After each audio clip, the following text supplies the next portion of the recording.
Xiaomi's Redmi lineup has been one of the most sought after budget smartphones for years now. However, the competition has become so aggressive in the segment that Xiaomi needs to step up its game to stay relevant. The Redmi Note 8 Pro is an attempt to do that. The phone houses the brand new Helio G90T chipset along with a huge 4500 mAh battery. Thankfully, it also comes with fast charging. Also, there is a quad camera setup. It seems that the Redmi Note 8 Pro has all that it takes to be a competition killer, along with the brand new 64 megapixel sensor from Samsung with native pixel binning technology. The secondary ultra-wide angle camera is 8 megapixel and there's a dedicated macro lens of 2 megapixel and a depth sensor along with it. And finally, the front-facing camera sitting on the notch is 20 megapixel. Now, the specs are good on paper, but how well does it fare in real life? Well, that's exactly what we are going to find out in this review. Hey guys, this is Abhijit from Guiding Tech, and without any further ado, let's get right to it.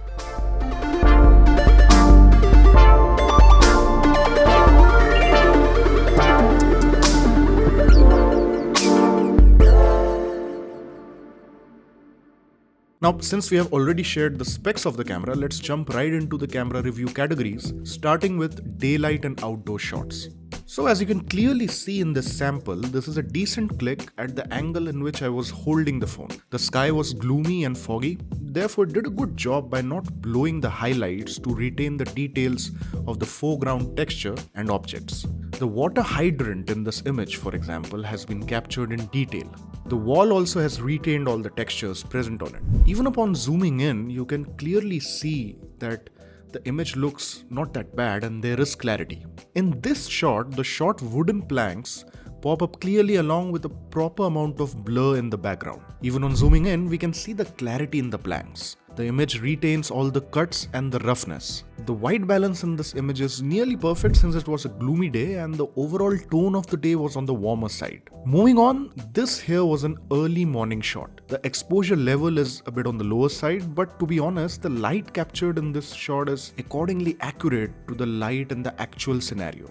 The overall image does lack in clarity and struggles to retain clearer details upon zooming in. The texture on the streets is present and has been captured decently. Now in this next image, the walls and the overall image quality is clear and in focus. And without zooming in, we can see the detailing and clarity on the texture of the walls. Not only the front wall, but the background wall also has retained a good amount of texture. Colors are closer to natural and not too overwhelming. In this image, the colors are reproduced adequately and it is not overly saturated by any means. If we talk about focus and clarity, then this one here is a good example of a balanced and sharp image. If we zoom in, we can see and read the letters on the object. Interestingly, switching over to the 64 megapixel camera, photos still don't look bad, they actually look good. The level of detail is downright impressive and gone are the sharpening errors. There is some noise when you look closely, but you do get better detail in return. The Redmi Note 8 Pro continues to resolve more detail, although grainier, and as an overall set of daylight images, I would say that the quality is near good, if not perfect. Here you can take a look at some more daylight and HDR shots while we move on to the next section.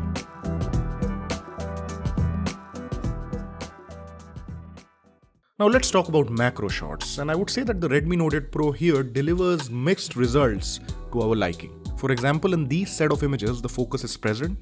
However, I don't feel it is sharp enough. If you look at the next image, same is the result. To my eyes, the image is lacking in proper clarity and somewhere I find this image lacking the sharpness as well that I usually expect. That said, it does produce some good results at times. Like for example, see this image. The camera captures the leaf along with dewdrops quite decently. The edges are sharp enough to differentiate between the background and the foreground, and a fair amount of detailing is visible, and the bokeh, which is the blurring of the background, seemed quite alright. Now, if we check this image, it again is a decent shot at first glance. However, when you zoom in, you can see that there is a good loss of sharpness and clarity, and that's because the sensor is just 2 megapixel. Also, one thing to notice here is in all the above 3 or 4 images, focus and sharpness are just not up to mark. At least not in these images that we captured. Finally, this particular image is the best of the lot. It has better clarity as well as better definition. It is crisp enough and maintains kind of a gradual depth of field.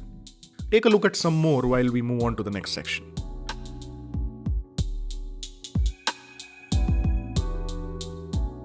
Alright, let's talk about portraits. Take a look at this image. I like this portrait shot for a couple of reasons. Firstly, the amount of blur and the way it gradually fades into the background is not overpowering, and that is a striking point for me. Secondly, just look at the subject's clarity and focus. The colors in the overall image are very well balanced and not too overly saturated. Even in this image, the colors are well balanced with the right amount of exposure on the sunny portions in the image. The subject is also lit properly and is in focus and has a good depth map for the background blur. The gradual blur is the sweet part of this image.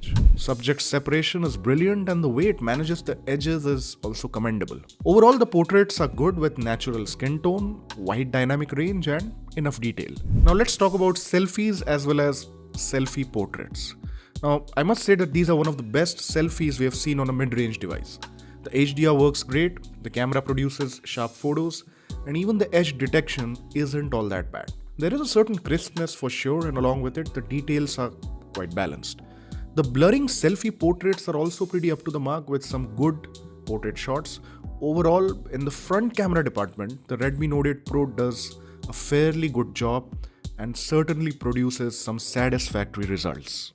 Coming to low light and indoor shots, if we look at this one, we can see that it has done a wonderful job. I know the exposure on the light bulbs could have been lower, but overall if we look, it is a balanced image and it is social ready in today's day and age. Then in sheer contrast, if we look at this one, you can see that there is noise in the image, majorly that we find when we zoom in. When zoomed out and looked at, the image seems alright. The loss of details is still prominent at this level. For example, there is no texture here and it is kinda grainy. In the next image, it does a very good job of capturing the scene. Still, clarity is an issue here if we zoom in, and as we can see, nothing is readable. Overall, this image is a good example of a balanced night shot, but it still falls short in some areas. For example, the sky is noisy and the shadows don't have any detail. To round it up for the low light section, look at this one. This shot is full of noise and artifacts. The ground has a big dark black shadow which has absolutely no definition and clarity. For this image, I'm not even going to zoom in because at this level we can see the catastrophe of an image that it is. In terms of video recording capabilities, the all-new Xiaomi Redmi Note 8 Pro has support for 4K recording at 30 fps or 1080p at either 30 or 60 fps. The slow motion mode allows you to go as high as 960 fps at 720p, but I'm pretty sure there's something fishy. I sense some manipulation at play because there's not enough processing power in the chip to achieve those frames at that resolution. So yes, it can capture 960 fps at 720p, but you should take it with a grain of salt. The 1080p footage quality is nice, but I found it a bit pixelated when compared to the 4K video. The overall video points are good, such as color reproduction and dynamic range, but the clarity is a bit lacking if we look closely. Surely we get the 60 fps video mode as well, but I for one would be going for the clearer 1080p camera rather than the FPS enhancement. But overall, video recording in 1080p leaves more to be desired.